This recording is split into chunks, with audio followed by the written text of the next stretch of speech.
He worked day and night to feed his young daughter.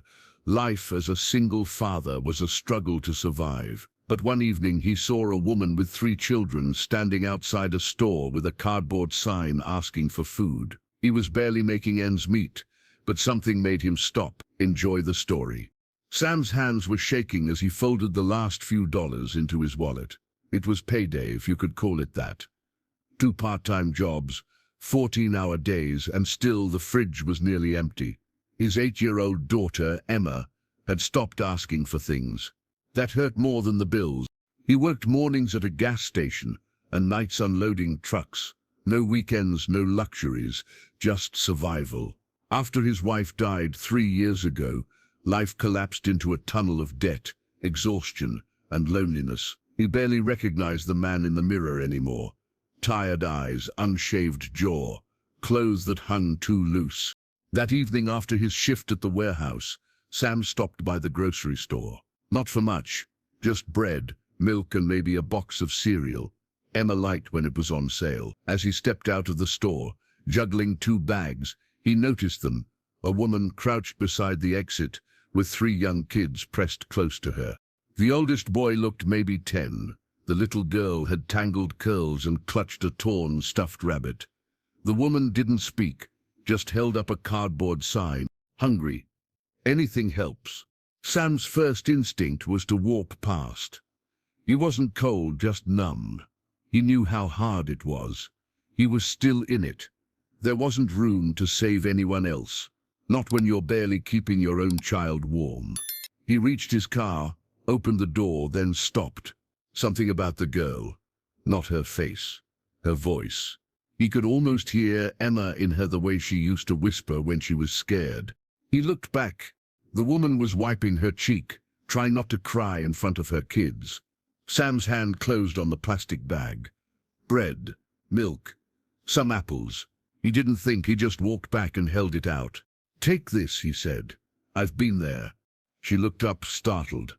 Her eyes weren't just tired, they were haunted. "Thank you," she whispered. "You're the first one who stopped." She glanced down at her daughter, then added softly, "My name's Lisa." Lisa. The name hung in Sam's mind like a ghost. He nodded politely, but inside something stirred. Not just sympathy. Something else, a name echoing from a past he'd buried. His sister's name was Lisa too, but that was impossible. His Lisa had vanished more than a decade ago.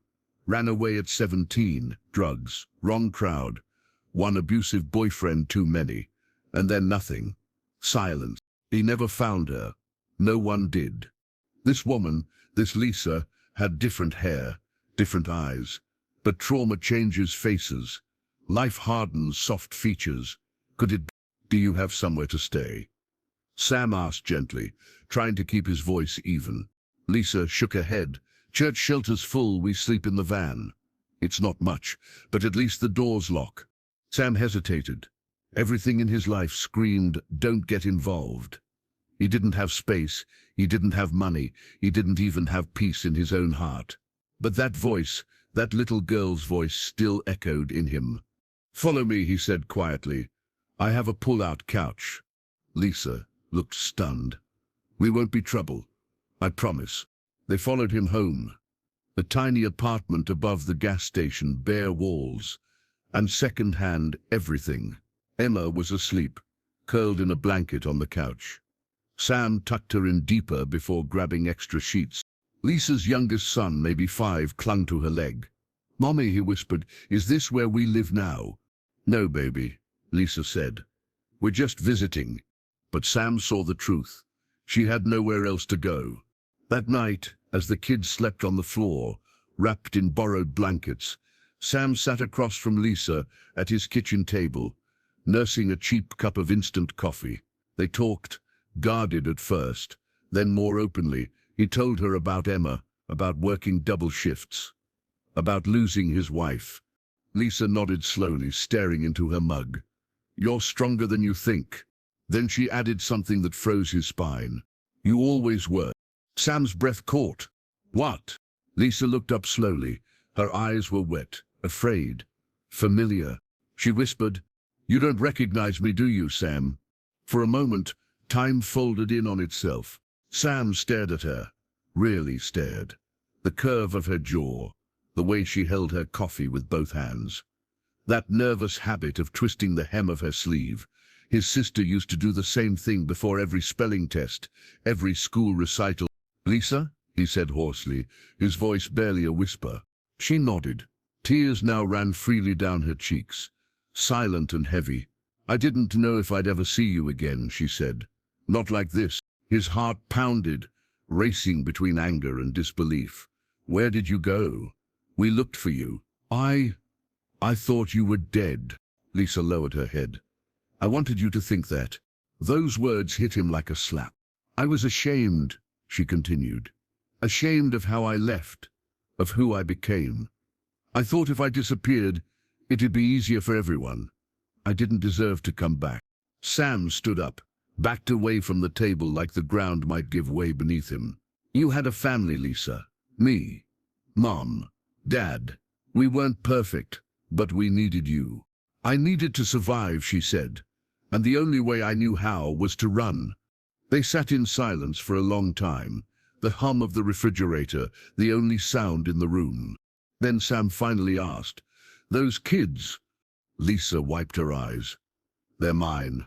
All three. Different fathers. None in the picture." He ran a hand through his hair. "Do they know anything about us?" She shook her head. "I told them I didn't have family. I didn't want them to hope for people I thought I'd never see again." Sam turned to the living room and saw them. Little bodies curled together on the floor, sleeping like they hadn't in days. He felt a knot form in his throat. "I don't have much," he said finally, "but I have a couch, and I have food.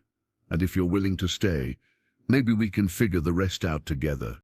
Lisa looked at him, stunned. "After everything I did, you'd let me stay?" Sam's eyes softened. "You're my sister. That's what family does."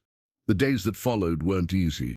Lisa and her kids stayed in Sam's small apartment. The place felt even smaller now, but somehow warmer too. The children were quiet, careful, as if they were waiting to be asked to leave. Emma, cautious at first, began offering them her markers, her favorite chair, even her favorite spoon at breakfast. That's how children forgive, not with words but with gestures. Lisa helped around the apartment, folding laundry, sweeping, making simple dinners from the little they had. Sam worked late shifts, came home exhausted, but something in him had shifted. He wasn't just surviving anymore. He was hoping. But the nights were hardest. Sometimes Sam heard Lisa crying softly behind the bathroom door. Other nights, one of her kids would wake up screaming, chased by ghosts from shelters, nights in cars, cold parks with no blankets. One evening, as Sam walked in from work, he saw Lisa sitting alone at the table, staring at a stack of old envelopes and folded paper. "What's that?" he asked. She looked up. "Applications. I'm trying to get my GED. I want to work again. I can't just live off your kindness forever." He sat down across from her. "You're doing more than you think. You kept those kids alive. That matters." She met his eyes and her voice broke. "But I left you. I left my family. How can you just forgive that?" Sam exhaled slowly. "Because I remember who you were before all of it. And maybe that person didn't die. Maybe she just got lost." Lisa looked down, tears falling silently onto the paperwork. "And besides," he added, trying to smile, "Emma loves your meatloaf." That made her laugh, for the first time in weeks. Not a big laugh, but real. In that moment, something fragile began to heal between them. Not everything was fixed. Not yet. But now there was direction, a path forward. And the past, while painful, was no longer a wall, it was a bridge. A week later, Sam came home to find Lisa, pacing in the kitchen, visibly upset. Her hands trembled as she clutched a crumpled envelope. "I didn't want you to see this," she said, voice cracking, "but I can't lie to you anymore." She handed him the envelope. Inside was a legal notice, Child Protective Services. Apparently, someone at the shelter had filed a report about her children living in a vehicle, unsupervised at times. The letter warned that an investigator might follow up. Sam felt his stomach drop. You could lose them? Lisa nodded, eyes wide with fear. If they find out I don't have stable income or housing, they could take them away. He rubbed his jaw, overwhelmed. Why didn't you tell me sooner? Because I was scared. I thought if you knew, you'd tell me to leave. Sam looked at her for a long moment, tired, broken, but fighting with everything she had to hold her children close. I'm not letting anyone take your kids, Lisa, he said firmly. Not after everything you've been through. But what can we do? She whispered. We can't fake stability. I'm not even legally on the lease here. Sam paused, then reached for his phone. I'm going to call someone I know, a pastor. He runs a food program and shelter network. Maybe he can help. Maybe we can find you real housing, a job, something we can show the system. Lisa stared at him in disbelief. You do that for me? He shrugged. You're not a stranger anymore. You're my sister. And those kids, they're family too. She broke down crying, but it wasn't the desperate kind of crying Sam had heard behind closed doors. This was different, relieved, grateful. That night after the kids had gone to sleep, Lisa pulled out a shoebox from her duffel bag.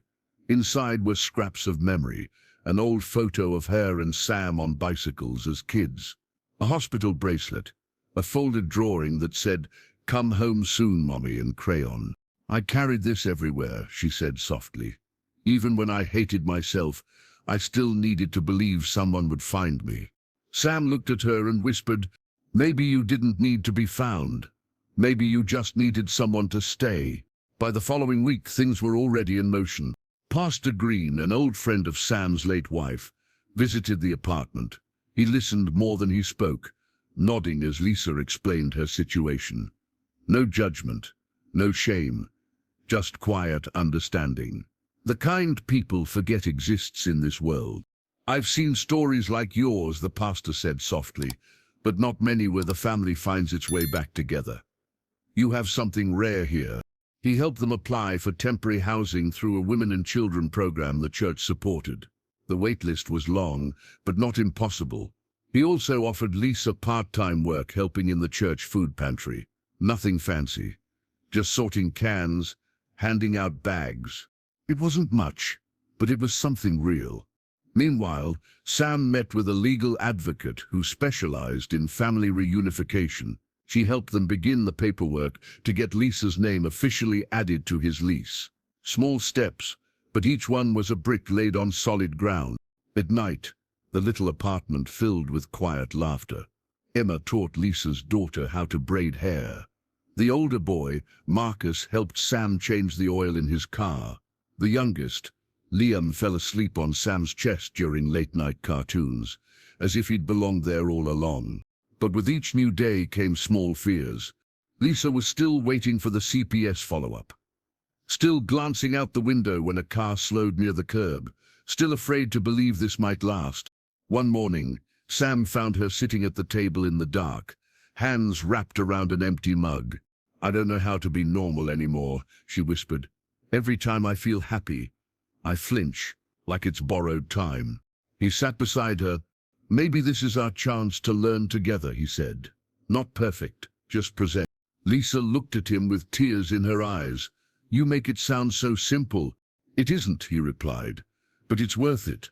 That day, Lisa walked into the food pantry wearing a clean shirt, a name badge, and the quiet pride of someone reclaiming her place in the world.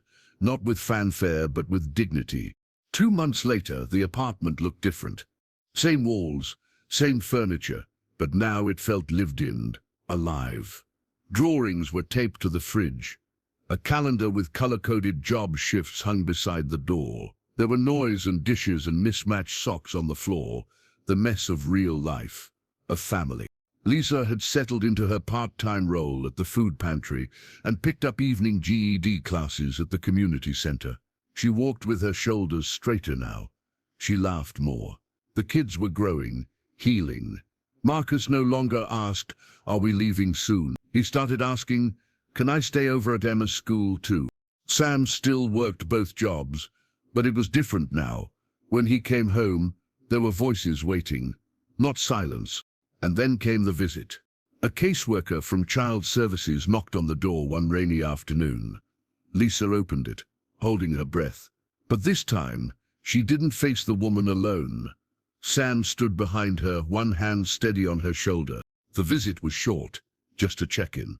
The caseworker walked through the home, glanced at the kids playing together, the stocked pantry, the GED books on the kitchen table. She smiled. "You're doing better than most," she said. "You've built something real here." And then, "We're closing the case." Lisa wept quietly after the door shut. Not from fear, but from release. For the first time in years, she was free. Free from running, hiding, doubting. That evening they all sat down for dinner. Not takeout, not charity food. A real cooked meal Lisa had made. Meatloaf, mashed potatoes, green beans. Simple, perfect. They held hands before eating. No one said grace. No one needed to.